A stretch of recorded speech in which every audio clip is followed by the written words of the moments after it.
अभी हिडमा का एनकाउंटर कर दिया, बताते हैं कि उस पर 1 करोड़ रुपए का इनाम था, लेकिन जब उसके घर को देखा, जब उसकी आर्थिक स्थिति को देखी, उसकी माता को देखा, उसके परिवार को देखा तो शून्य था, बीपीएल वालों की स्थिति, और सरकार ने उस पर 1 करोड़ रुपए का इनाम रखा।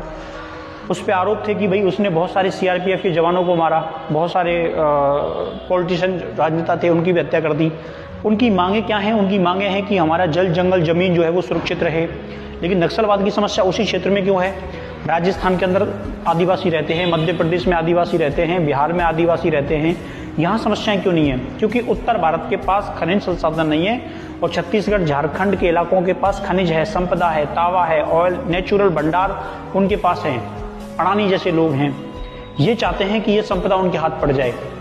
तुम्हें देखा करो, जब भी खनन होता है, जब भी उत्खनन होता है, जब भी आपसे कोई चीज छीनी जाती है तो कोई नॉर्मल आदमी उसका विरोध ना करेगा, केवल आदिवासी ही इसका विरोध करते हैं। हिडमा का नक्सलवादी आप उसे कहो या कुछ और कहो, उसकी जो प्रमुख मांगे थी वो थी कि भाई हमारी जो संपदा है, हमारी जो जमीन है, जायदाद है, हमारे जो पेड़ पौधे हैं, हमारा जल जंगल जमीन है, ये सुरक्षित रहना चाहिए।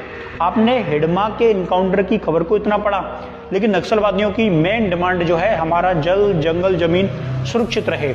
और फिर वो सुरक्षित नहीं रहता, अडानी अंबानी जैसे लोग वहां पर जाकर वहां उत्खनन करते हैं, दोहन करते हैं, वो लोग उसका विरोध करते हैं। बचाव में हमारी बटालियन जो है उसको आगे आना पड़ता है और उन दोनों का टकराव होता है। नक्सलवादी मारे जा रहे हैं तो इसका मतलब आदिवासी मारे जा रहे हैं, और सामने उनके होते हैं हमारे सेना के जवान जो किसानों के, मजदूरों के बेटे होते हैं।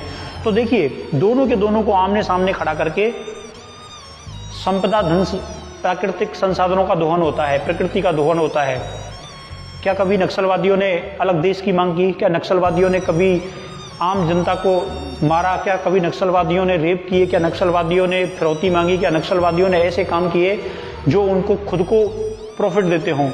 हिडमा का घर आपने देखा, बहुत छोटा था, झोपड़ी वाला, बीपीएल वाले की स्थिति से भी बदतर स्थिति थी, 1 करोड़ का इनामी बदमाश था।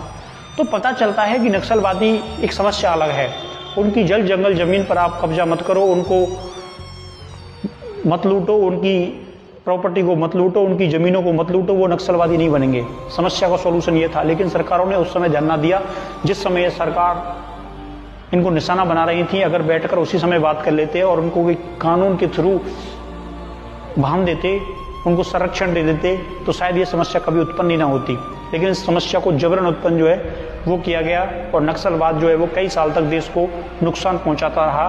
तो ये भारत की पॉलिसी और भारत की सरकारों का फेलियर रहा, ये निश्चित है।